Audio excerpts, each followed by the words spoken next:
नमस्कार दोस्तों। आज हम फिर आपके सामने एक नई वीडियो लेकर आए हैं, एक नई कथा के साथ, जो कि उम्मीद करती हूँ कि सुनकर आपको अच्छा लगेगा। तो वीडियो शुरू करने से पहले दोस्तों, हमारे इस प्यारे से चैनल को सब्सक्राइब ज़रूर से कर लीजिएगा और वीडियो पसंद आए तो इसे लाइक करना बिल्कुल भी मत भूलिएगा। तो आज की हमारी कथा है पुरी के प्रसिद्ध जगन्नाथ मंदिर की कथा। पुरी का प्रसिद्ध जगन्नाथ मंदिर सारी दुनिया में ही फेमस है। इस मंदिर से जुड़ी कई कथाएं भी लोकप्रिय हैं। तो आइए जानते हैं पुरी के इस जगन्नाथ मंदिर की एक ऐसी ही प्रचलित कथा। तो शुरू करते हैं इसकी कथा। एक बार की बात है कि माता यशोदा, देवकी जी और उनकी बहन सुभद्रा वृंदावन से द्वारका आई थी। उनके साथ मौजूद रानियों ने उनसे निवेदन किया कि वे उन्हें श्री कृष्ण की बाल लीलाओं के बारे में बताएं। इस बात पर माता यशोदा और देवकी उन रानियों को श्री कृष्ण की लीलाएं सुनाने के लिए राजी हो गई। उनकी बातों को कान्हा और बलराम सुन न लें, इसलिए माता देवकी की बहन सुभद्रा बाहर दरवाजे पर खड़ी होकर पहरा देने लगी। माता यशोदा ने श्री कृष्ण की लीलाओं की गाथा आरंभ ही की थी और जैसे जैसे वो बोलती चली गईं, सब उनकी बातों में मग्न होने लग गए। खुद सुभद्रा भी इतनी मगन होने लग गई थी कि वो पहरा देने का ख्याल भूलकर उनकी बातों को ही सुनने लग गई थी।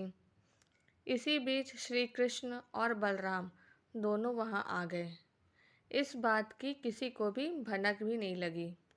सुभद्रा भी इतनी मगन थी कि उन्हें पता ही न चला कि कान्हा और बलराम वहां कब आ गए थे।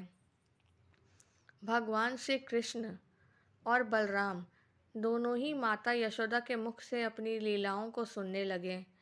अपनी शैतानियों और क्रियाओं को सुनते सुनते उनके बाल खड़े होने लगे। आश्चर्य की वजह से उनकी आंखें बड़ी हो गईं और मुंह खुला का खुला रह गया। वहीं खुद सुभद्रा भी इतनी मंत्रमुग्ध हो गई थी कि वो प्रेम भाव में पिघलने लगी। यही कारण है कि जगन्नाथ मंदिर में उनका कद देखा जाए तो सबसे छोटा है। सभी कृष्ण जी की लीलाओं को सुन रहे थे कि इसी बीच वहां नारद मुनि भी पहुंच गए। नारद जी सबके हाव भाव देखने लगे थे कि सबको एहसास हुआ कि वहाँ कोई आ गया है। इसी वजह से कृष्ण लीला का पाठ वहीं पे रुक गया। नारद जी ने कृष्ण जी के उस मन को मोह लेने वाले अवतार को देखकर कहा कि वाह प्रभु, आप कितने सुंदर लग रहे हैं। आप इस रूप में अवतार कब लेंगे? उस वक्त श्री कृष्ण जी ने कहा कि वह कलयुग में ऐसा अवतार लेंगे। वादे के अनुसार कलयुग में श्री कृष्ण जी ने राजा इंद्रद्युम्न के सपने में आए और उनसे कहा कि वो पुरी के दरिया किनारे एक पेड़ के तने में उनका विग्रह बनवाएं और बाद में उसे मंदिर में स्थापित करवा दें। श्री कृष्ण के आदेशानुसार राजा ने इस काम के लिए काबिल बढ़ई की तलाश आरंभ कर दी। कुछ दिनों में एक बूढ़ा ब्राह्मण उन्हें मिला और वो इस विग्रह को बनाने की इच्छा राजा के सामने उसने जाहिर की। लेकिन इस ब्राह्मण ने राजा के सामने एक शर्त भी रख दी कि वो इस विग्रह को बंद कमरे में ही बनाएगा और उसके काम करते समय कोई भी कमरे का दरवाज़ा नहीं खोलेगा, नहीं तो वो काम अधूरा छोड़कर चला जाएगा। शुरुआत में काम की आवाज़ आई, लेकिन कुछ दिनों बाद उस कमरे से आवाज़ आना बंद हो गई। राजा सोच में पड़ गया कि वो दरवाज़ा खोलकर एक बार देखे भी या नहीं, कहीं उस बूढ़े ब्राह्मण को कुछ हो न गया हो। इस चिंता में राजा ने एक दिन उस कमरे का दरवाज़ा खोल ही दिया।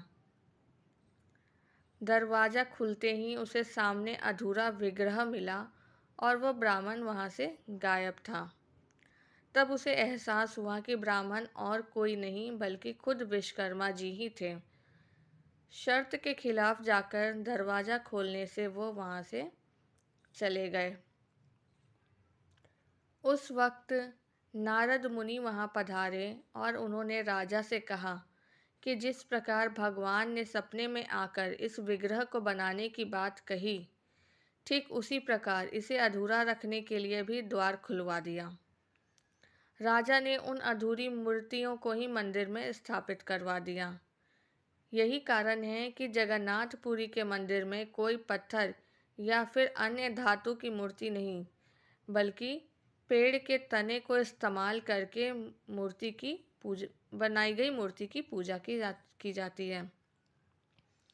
इस मंदिर के गर्भगृह में श्री कृष्ण, सुभद्रा एवं बलभद्र, जिन्हें हम बलराम के नाम से भी जानते हैं, उनकी ही मूर्ति विराजमान है। कहा जाता है कि माता सुभद्रा को अपने मायके यानी कि द्वारिका से बहुत ही प्रेम था, इसलिए उनकी इस इच्छा को पूर्ण करने के लिए श्री कृष्ण, बलराम और सुभद्रा जी ने अलग रथों में बैठकर द्वारिका का भ्रमण किया था। तब से आज तक पुरी में हर वर्ष यह रथ यात्रा निकाली जाती है।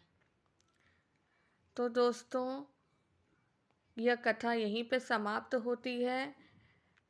यह कथा आपको कैसी लगी, यह वीडियो आपको कैसा लगा, हमें कमेंट करके ज़रूर बताइएगा। मिलते हैं हम अपने अगले वीडियो में। धन्यवाद।